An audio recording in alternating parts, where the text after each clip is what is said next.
Hello students, welcome to all. তো আজকে আমরা যেটা করব সেটা হচ্ছে যে গ্রাফ। ঠিক আছে, তোমরা ক্লাস 11-এ যখন প্রথমে আসো, তো গ্রাফের একটা বেসিক কনসেপ্ট যেটা দরকার, নিট এবং জেই দুটোর ক্ষেত্রে এই গ্রাফের কনসেপ্টটা লাগবে। তো একদম বেসিক গ্রাফটা আজকে আমরা পড়বো, বেসিক ম্যাথামেটিক্সের মধ্যে এটা পড়বে। তো দেখো এই গ্রাফের ক্লাসটা ভালো করে। তো ফার্স্ট হচ্ছে আমরা গ্রাফ হচ্ছে দুটো ভ্যারিয়েবলের মধ্যে ড্র করি, সেটা হচ্ছে যে এক্স আর ওয়াই। এবার এখানে একটা হচ্ছে ইন্ডিপেন্ডেন্ট ভ্যারিয়েবল, যেমন ধরো ওয়াইটা এক্স এর উপর ডিপেন্ড করে এই ইকুয়েশন অনুযায়ী, তাহলে এখানে ইন্ডিপেন্ডেন্ট ভ্যারিয়েবল হচ্ছে এক্স আর ডিপেন্ডেন্ট ভ্যারিয়েবল হচ্ছে যে ওয়াই। তাহলে আমরা যখন অ্যাক্সিসটা আঁকবো, এটা অনেকেই জানে না, এটা খেয়াল রাখবে যে এক্স অ্যাক্সিস মানে ইন্ডিপেন্ডেন্ট অ্যাক্সিস যেটা, সেটা হচ্ছে যে এক্স অ্যাক্সিস বরাবর আঁকবো, আর যেটা ডিপেন্ডেন্ট অ্যাক্সিস সেটাকে হচ্ছে ওয়াই অ্যাক্সিস বরাবর আঁকবো। এই জন্য সব গ্রাফে দেখবে টিটা সাধারণত এই দিকে থাকে, কেননা টিটা হচ্ছে টাইমটা হচ্ছে একটা ইন্ডিপেন্ডেন্ট ভ্যারিয়েবল। ঠিক আছে, এই জন্য টাইমটা সবসময় আমরা এক্স অ্যাক্সিস বরাবর ড্র করি। বোঝা গেছে? বেশ, এরপরে হচ্ছে আমরা গ্রাফের যে বিভিন্ন নেচারগুলো আছে সেইগুলো দিকে যাব। তো প্রথমে যেটা আছে সেটা হচ্ছে যে স্ট্রেট লাইন। ঠিক আছে, তো স্ট্রেট লাইনের জেনারেল ফর্ম হচ্ছে y equal to m x plus c. এই ফর্মে যদি থাকে তাহলে সেটা স্ট্রেট লাইন হবে। তাহলে এই দিকটা হচ্ছে পজিটিভ এক্স অ্যাক্সিস, এই দিকটা হচ্ছে এই দিকটা হচ্ছে পজিটিভ এক্স অ্যাক্সিস, এই দিকটা হচ্ছে পজিটিভ ওয়াই অ্যাক্সিস, এই দিকটা হচ্ছে নেগেটিভ ওয়াই অ্যাক্সিস, এই দিকটা হচ্ছে নেগেটিভ এক্স অ্যাক্সিস। এবার দেখো এখানে এই সরলরেখাটা, স্ট্রেট লাইনটা আঁকবো কি করে? স্ট্রেট লাইনটা ড্র করার জন্য আমরা এখানে এক্সটা একবার জিরো বসাবো। তাহলে এক্সটা যদি জিরো বসায় তাহলে ওয়াইটা কত বেরোচ্ছে? সি। তাহলে কোঅর্ডিনেটটা কত হবে? Zero C. আর ওয়াইটা একবার জিরো বসাবো, দিয়ে এক্সটা বের করবো, তাহলে এক্স এর ভ্যালুটা কত বেরোবে? Minus c by m. তাহলে আর একটা কোঅর্ডিনেট কত হবে? Minus c by m, zero. এবার এই পয়েন্ট দুটোকে বসাও, এখানে সিটা হচ্ছে একটা কনস্ট্যান্ট। ঠিক আছে, সিটা হচ্ছে একটা কনস্ট্যান্ট, তাহলে জিরো সি মানে এই জিরো সি, তাহলে এইখানে ধরলাম। আর এইটা দেখো মাইনাস সি বাই এম মানে মাইনাস মানে এইদিকে দিয়ে জিরো, তাহলে সরল স্ট্রেট লাইনটা কিরকম হয়ে যাবে? এরকম। স্ট্রেট লাইনটা কিরকম হয়ে যাচ্ছে? এরকম। এবার এখানে মনে রাখবে যে এই এম যেটা রয়েছে এটাকে বলা হয় স্লোপ, এইটাকে বলা হয় গ্রাফের স্লোপ, যেটাকে আমরা ট্যান থিটা দিয়ে মেজার করি। এবার থিটাটা হচ্ছে পজিটিভ এক্স অ্যাক্সিসের সঙ্গে অ্যাঙ্গেল, তাহলে এইটা হচ্ছে আমার এক্স অ্যাক্সিস, এইদিকে পজিটিভ, তাহলে এর সঙ্গে অ্যাঙ্গেলটা কত হচ্ছে? এই যে অ্যাঙ্গেলটা, এটাকে থিটা বলবো। এবার অ্যাঙ্গেল মাপার সময় আমরা জানি যে যদি অ্যান্টি ক্লকওয়াইজ হয় তাহলে সেটাকে আমরা পজিটিভ বলবো, আর যদি ক্লকওয়াইজ হয় তাহলে সেটাকে আমরা নেগেটিভ বলবো। ঠিক আছে, তাহলে এখানে অ্যান্টি ক্লকওয়াইজ হচ্ছে এই জন্য এটা পজিটিভ বলতে পারি। এর ক্ষেত্রে যে স্লোপটা হচ্ছে সেটা হচ্ছে পজিটিভ স্লোপ। বেশ, নেক্সট যেটা আছে তোমাদের, এবার দেখো এই যে ইকুয়েশনটা আছে এখান থেকে আমরা ওয়ান ডাইমেনশনে যে ইকুয়েশন আমরা পড়েছি, দেখো যে V equal to U plus A T, এই যে ইকুয়েশনটা তোমরা পড়েছো, এই ইকুয়েশনটা কিন্তু এই সঙ্গে হচ্ছে সিমিলারিটি রয়েছে। ঠিক আছে, তাহলে এইটা একটা স্ট্রেট লাইন ইকুয়েশন হবে। তাহলে এই গ্রাফটা যদি আঁকতে বলে কিরকম গ্রাফ আঁকবো আমরা? টি ইকুয়াল টু জিরো, টি বসাও, ভিটা কত দাঁড়াচ্ছে? এই দিকটা আমরা ভি নিচ্ছি আর এই দিকটা আমরা টি নিচ্ছি, এটা ভি। তাহলে এখানে যদি আমরা জিরো বসা, টাইমটা যদি জিরো বসাই তাহলে ভি ইকুয়াল টু ইউ, তার মানে এইখান থেকে গ্রাফটা শুরু হবে। গ্রাফটা শুরু হওয়ার পর কিরকম চলে যাবে? টি এর সঙ্গে সঙ্গে বাড়বে, অ্যাক্সেলারেশনটা কনস্ট্যান্ট, তাহলে গ্রাফটা হচ্ছে এরকম হবে। এবার নেগেটিভ এক্স অ্যাক্সিস বরাবর যদি আমরা বাড়াই তাহলে এরকম পাবো। তাহলে আগের যে ইকুয়েশনটা আমরা দেখলাম y equal to m x, দেখো এর সঙ্গে পুরো সেম। ঠিক আছে, তাহলে এইটা হচ্ছে স্ট্রেট লাইন ইকুয়েশন। এবার এই যে ভ্যালুটা রয়েছে এই ভ্যালুটা হচ্ছে কখনো মাইনাস কখনো প্লাস, এরকম করে চেঞ্জ করে দিলে গ্রাফের মাইনাস সি, এই গ্রাফটা যদি আঁকি তাহলে এটাও স্ট্রেট লাইন, কিন্তু এখানে সি এর জায়গায় হচ্ছে মাইনাস হয়েছে। তাহলে এই গ্রাফটা কিরকম হবে? রুল হচ্ছে একই, আমরা এক্সটাকে একবার জিরো বসাবো, ওয়াইটাকে একবার জিরো বসাবো। তাহলে এক্সটাকে যদি জিরো বসাই তাহলে ওয়াইটা আমাদের বেরিয়ে যাচ্ছে মাইনাস সি, আর যদি ওয়াইটা যদি জিরো বসাই তাহলে এক্সটা কত বেরোবে? C by m. তাহলে সি বাই এম জিরো মানে সি বাই এম জিরো এই পয়েন্টটা, আর এদিকে zero minus c, zero minus c মানে এইটা। তাহলে এই যে ইকুয়েশনটা হচ্ছে এটা গ্রাফটা কি, স্ট্রেট লাইনটা কিরকম হবে? এরকম। বোঝা গেছে? তাহলে প্লাস মাইনাস থাকলে তার নেচারগুলো কিরকম হবে? এবার ধরো তোমাকে বললো যে স্লোপটাই নেগেটিভ দিয়ে দিল, ঠিক আছে, এই যে ইকুয়েশনটা minus M x plus C, তাহলে এইখানে স্লোপটা হচ্ছে নেগেটিভ, তাহলে এই গ্রাফটা কিরকম হবে, একইভাবে বসিয়ে দেখবে এক্স এটা ওয়াই, তাহলে এই যে গ্রাফটা হবে এটা হচ্ছে এরকম বরাবর যাবে, ঠিক আছে। তাহলে এখানে দেখো যে অ্যাঙ্গেলটা মাপছে আমরা কি বলেছি, পজিটিভ এক্স অ্যাক্সিসের সঙ্গে মাপবো, তাহলে এইটা হচ্ছে পজিটিভ এক্স অ্যাক্সিস, এর সঙ্গে হচ্ছে এই অ্যাঙ্গেলটা, তাহলে এটা হচ্ছে ক্লকওয়াইজ বলে এখানে স্লোপটা কি হচ্ছে মাইনাস আসছে, ক্লকওয়াইজ বলে স্লোপটা হচ্ছে মাইনাস আসছে, কারণ ক্লকওয়াইজ হলে থিটাটা কি হবে মাইনাস হবে। বেশ, নেক্সট হচ্ছে সার্কেলের ইকুয়েশনের হচ্ছে সার্কেল যদি হয় তাহলে তার ইকুয়েশন হবে x square plus y square equal to a square, এই ফর্মে যদি দেখো তাহলে সেটা সার্কেল হবে, ঠিক আছে। সার্কেলের এটা এখানে হচ্ছে রেডিয়াস, তাহলে এটা হচ্ছে এই, আর এটা হচ্ছে রেডিয়াস, এটা হচ্ছে এক্স অ্যাক্সিস, এটা হচ্ছে ওয়াই অ্যাক্সিস, ঠিক আছে। তাহলে এরকম যদি আসে, ধরো তোমাকে কোনো একটা জায়গায় দেখলে যে y square plus x square equal to 4 দেখলে, তাহলে এইটা হচ্ছে একটা সার্কেল, এখানে রেডিয়াসটা কত হয়ে যাবে, রেডিয়াসটা হচ্ছে 2, তাহলে এই যে এটা হচ্ছে 2 হবে রেডিয়াসটা, তাহলে এটা হলো সার্কেল ইকুয়েশন। এরপরে যেটা আছে ইলিপসের ক্ষেত্রে কিরকম হবে,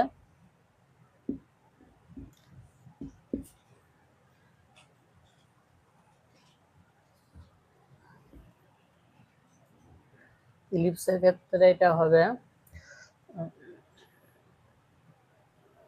এরকম, ঠিক আছে। তাহলে এই যে অ্যাক্সিসটা এটা বড় সাইজে, তাহলে এটাকে আমরা বলবো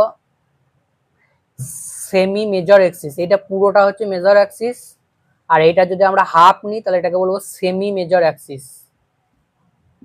মেজর মানে হচ্ছে বড়, আর এই দিকটা হচ্ছে semi minor axis, semi minor axis. এবার ইলিপসের ক্ষেত্রে ইকুয়েশন কিরকম হবে, x square by a square plus y square by b square equal to 1, তো ইলিপস আর সার্কেলের ফরম্যাটটা একই, কিন্তু ইলিপসের ক্ষেত্রে এখানে কনস্ট্যান্ট দুটো দেখো আলাদা আলাদা, এ আর বি। এবার এ ইকুয়াল টু বি যদি আমরা বলে দিই, মানে সেমি মেজর অ্যাক্সিস এবং সেমি মাইনর অ্যাক্সিস দুটো যদি ইকুয়াল হয়ে যায়, সেক্ষেত্রে ইলিপসটা একটা সার্কেলে হচ্ছে কনভার্ট হয়ে যাবে। এইরকম ফর্মেট যদি দেখি আমরা, তাহলে এখানে সেমি মেজর অ্যাক্সিস মানে হচ্ছে এইটুকু এ যেটা, আর সেমি মাইনর অ্যাক্সিস মানে এই দিকটা বি, তাহলে এইরকম এরকম ফরম্যাট দেখলেই আমরা এটাকে ইলিপস বলে বুঝে যাব। নেক্সট যেটা আছে সেটা হচ্ছে খুব ইম্পর্টেন্ট, প্যারাবোলা। আচ্ছা, প্যারাবোলার আগে হাইপারবোলাটা বলে দিই। হাইপারবোলা, রেক্ট্যাঙ্গুলার হাইপারবোলা, এটা জেনারেল ইকুয়েশন হচ্ছে x y equal to c square, তাহলে এর যে গ্রাফটা হবে সেই গ্রাফটা হবে এরকম, ঠিক আছে। এই দিকটা হচ্ছে এক্স, এই দিকটা হচ্ছে ওয়াই, এটাকে অনেক সময় এরকম করে লেখা যায় যে x y equal two 1/x, তাহলে এটাকে আমরা যদি মাল্টিপ্লাই করে দিই এক্স ওয়াই ইকুয়াল টু হচ্ছে 1, তাহলে এইটার সঙ্গে কম্পেয়ার করো, দেখো এই ফরম্যাটটা দাঁড়াচ্ছে, তাহলে এটা যত এক্সটা বাড়ছে ওয়াইটা কি হচ্ছে তত কমছে, রেসিপ্রোকাল, তাহলে ওয়াইটা হচ্ছে তত কমছে, তাহলে এইটা হচ্ছে রেক্ট্যাঙ্গুলার হাইপারবোলা যদি আসে তাহলে এরকম ইকুয়েশন থাকবে। আর নেক্সট হচ্ছে প্যারাবোলা, যেটা সব থেকে বেশি থাকে এবং সব থেকে ইম্পর্টেন্ট, প্যারাবোলা। তো প্যারাবোলার ক্ষেত্রে প্রথমে যেটা থাকবে সেটা হচ্ছে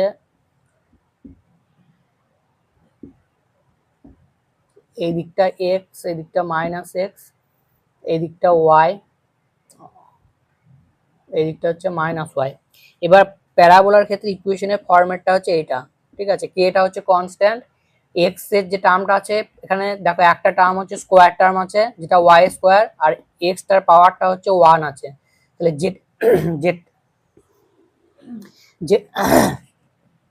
যেটার পাওয়ারটা হচ্ছে 1 থাকবে, ঠিক আছে। এখানে দেখো এক্স এর পাওয়ারটা 1 আছে, তাহলে যে প্যারাবোলার যেটা হবে সেটা হচ্ছে এক্স অ্যাক্সিসের রেসপেক্টে সিমেট্রিক হবে, মানে দুদিকে সমান হবে, বোঝা গেছে। তাহলে এর যে মুখটা আছে এই মুখটা হচ্ছে যার পাওয়ার 1 থাকবে তার দিকে খোলা থাকবে। এবার ধরো এই ফরম্যাটটা দিয়ে দিল y square equal to minus K x, তাহলে সেক্ষেত্রে ফরম্যাটটা কি, গ্রাফটা কিরকম হয়ে যাবে, গ্রাফটা হচ্ছে এইদিকে চলে আসবে, এটা মাইনাস আছে বলে এইদিকে আসবে, কিন্তু মুখটা এক্স অ্যাক্সিসের দিকে খোলা থাকবে, কেননা এক্স এর পাওয়ারটা 1 এখানে।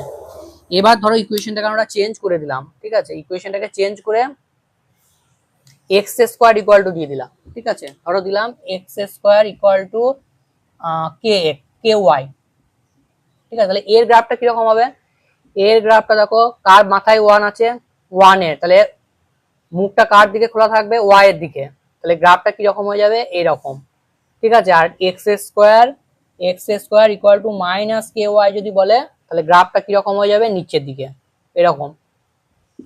বোঝা গেছে নেচারগুলো লিপসের, বেশ এই সরি প্যারাবোলা, ইলিপস না প্যারাবোলা। এবার দেখো আর একটা ফরম্যাট তোমরা পাবে, যেটা হচ্ছে আমরা যখন প্রজেক্টাইল মোশন করব তখন দেখো এই যে ইকুয়েশনটা y equal two ax minus bx square, এই ফর্মেট যদি থাকে তাহলে তার গ্রাফটা কিরকম হবে। এবার দেখো এখানে দুটো টার্ম আছে, এটা হচ্ছে লিনিয়ার টার্ম যেটা হচ্ছে স্ট্রেট লাইন, আর এটা হচ্ছে স্কোয়ার টার্ম যেটা আমরা দেখলাম যে ইলিপস। এবার দেখো এই দুটো টার্মের মধ্যে ডমিনেন্ট টার্ম কোনটা হবে, কোনটা বেশি এফেক্ট ফেলবে, অবশ্যই স্কোয়ার টার্ম, কারণ স্কোয়ার টার্ম হচ্ছে বেশি পাওয়ারফুল হবে। এটা যদি 2 হয় এটা 4 হয়ে যাবে, তাহলে এটা বেশি বাড়ছে, তাহলে এই গ্রাফের নেচারটা সেই জন্য এটা ডমিনেন্ট করবে, ঠিক আছে। তাহলে গ্রাফের নেচারটা এরকম হবে। এবার প্রাসের গতি তোমরা পড়েছো, প্রাসের যে মোশনটা বা প্রজেক্টাইল যে মোশনটা, সেই মোশনটা হচ্ছে যে আমরা দেখেছি যে পাথটা এরকম হয়, ঠিক আছে। তারপরে যেটা আছে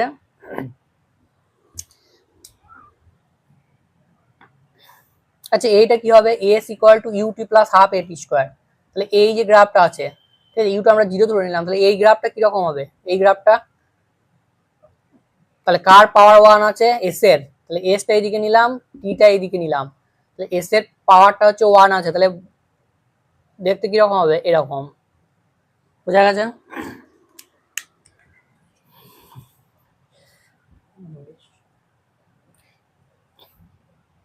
এরপরে যেটা আছে এক্সপোনেনশিয়াল গ্রাফ, এক্সপোনেনশিয়াল গ্রাফের ক্ষেত্রে একটা হচ্ছে E to the power K x, আর এইটা হচ্ছে E to the power minus K X. এইটা হচ্ছে ইনক্রিজ করবে র্যাপিডলি, আর এটা হচ্ছে র্যাপিডলি ডিক্রিজ করবে। গ্রাফ দুটো কিরকম হবে তাহলে,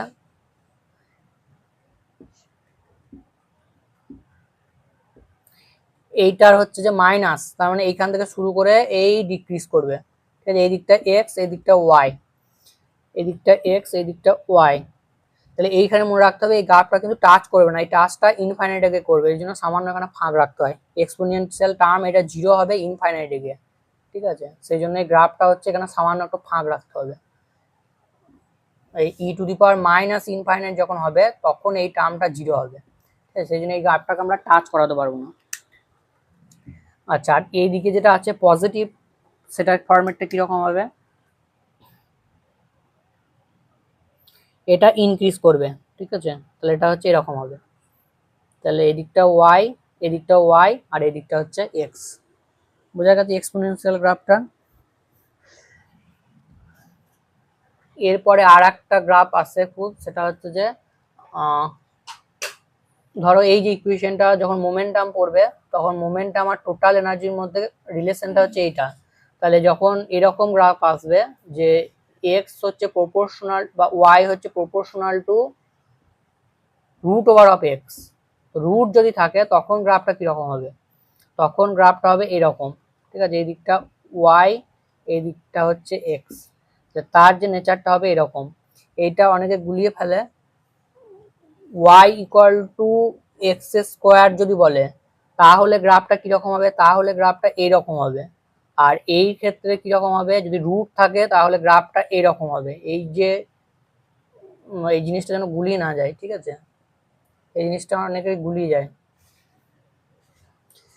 তাহলে এইটা হচ্ছে y equal to root over of x, তাহলে এই যে পি, এই দিকটা যদি আমরা পি প্লট করি আর এই দিকটা যদি আমরা ই প্লট করি তাহলে গ্রাফের নেচারটা কিরকম চলে আসবে, এরকম নেচার আসবে, ঠিক আছে। Root over of m e এটা তো একটা কনস্ট্যান্ট, ঠিক আছে, তাহলে এরকম আমরা একটা কনস্ট্যান্ট ধরে নিতে পারি। এর সঙ্গে যে রিলেশনটা হচ্ছে সেটা হচ্ছে রুট অনুযায়ী ভেরিয়েশন হচ্ছে।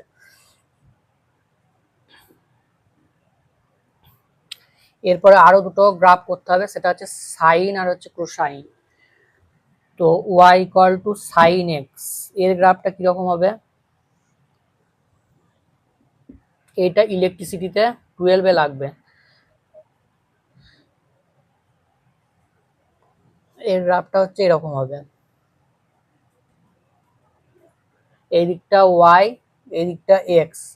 এবার আমরা সাইনের ভ্যালুগুলো যদি পুট করি তাহলে সাইন 0-তে ওয়াই হচ্ছে 0, এবার এইটা হচ্ছে ম্যাক্সিমাম ভ্যালু, এইটা হচ্ছে মিনিমাম ভ্যালু, সাইনের মিনিমাম ভ্যালু, এটা হচ্ছে সাইনের ম্যাক্সিমাম ভ্যালু। সাইনের ম্যাক্সিমাম ভ্যালু আমরা কততে পাই, π/2 পাই। সেটা কত, সেটা হচ্ছে 1। তারপরে π/2 করে অ্যাড করবো, তাহলে এখানে π/2 অ্যাড করলে এটা পাই হয়ে যাচ্ছে, তাহলে পাইয়ের ভ্যালু সাইনের কত হয় 0। তারপরে পাই প্লাস π/2, পাই প্লাস π/2, তার মানে হচ্ছে 3π/2। 3π/2 হচ্ছে এই পয়েন্টটা, 3π/2 এর ভ্যালু হচ্ছে -1, তাহলে এইটা হচ্ছে মিনিমাম। তারপরে একইভাবে এটা হয়ে যাবে 2π। ঠিক আছে, এইভাবে চলতে থাকবে, π/2 করে ইনক্রিজ করবে। এখানে আবার 2π প্লাস π/2 হবে, 2π প্লাস π/2। ঠিক আছে, তো এইভাবে সাইনের গ্রাফটা চলতে থাকবে। এবার সাইন আর কোসাইনের গ্রাফটা শুধু ফেজের মানে ফেজটার ডিফারেন্স আছে। ঠিক আছে, দেখো গ্রাফটা তাহলে বুঝতে পারবে। এইটা সাইনেরটা অরিজিন থেকে শুরু হয়েছিল তো, আর কোসাইনটা শুরু হবে ম্যাক্সিমাম পয়েন্ট থেকে, এখান থেকে। ঠিক আছে, এই চললো এই চললো এই, তাহলে ওয়াই, এটা হচ্ছে এক্স। এবার দেখো কসের যদি আমরা কসের যদি আমরা ভ্যালুগুলো দেখি, তাহলে কস 0-তে ম্যাক্সিমাম সেটা হচ্ছে 1, তাহলে এটা হচ্ছে 0। এবার cos 0 তো দেখো বসাও, cos 0 বসালে ওয়াইটা হয়ে যাচ্ছে x, যখন আমার 0 তখন ওয়াইটা হয়ে যাচ্ছে আমার কত 1। আর cos পাই যদি বসাই তাহলে আমরা পাবো π/2, cos π/2 যদি বসাই তাহলে 0, সেটা হচ্ছে এই পয়েন্টটা। তাহলে এইখানে ভ্যালু হচ্ছে π/2। এরপরে দেখো যদি আমরা পাই বসাই, cos পাই এর ভ্যালু হচ্ছে -1, তাহলে সেটা হচ্ছে এই পয়েন্টটা। তাহলে এখানে হচ্ছে -1, এই জায়গায় ভ্যালুটা হচ্ছে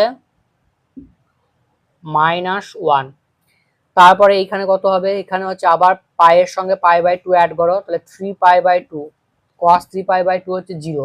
আবার এখানে কত হবে, 3π/2 এর সঙ্গে আবার π/2 যোগ করো, এইভাবে গ্রাফটা কন্টিনিউয়াসলি চলতে থাকবে। বোঝা গেছে? তো এই হচ্ছে তোমাদের গ্রাফের একদম বেসিক কনসেপ্ট। এই কনসেপ্টটা অতি অবশ্যই ক্লিয়ার থাকা দরকার, না হলে তোমাদের হচ্ছে বহুত প্রবলেম ফেস করতে হবে। কেননা এই গ্রাফের কনসেপ্টটা একদম ইনিশিয়ালি তোমাদের থাকে। এরপরের দিন আমরা ডিফারেন্সিয়েশন এবং ইন্টিগ্রেশনের বেসিক ম্যাথামেটিক্সটা করার ট্রাই করব।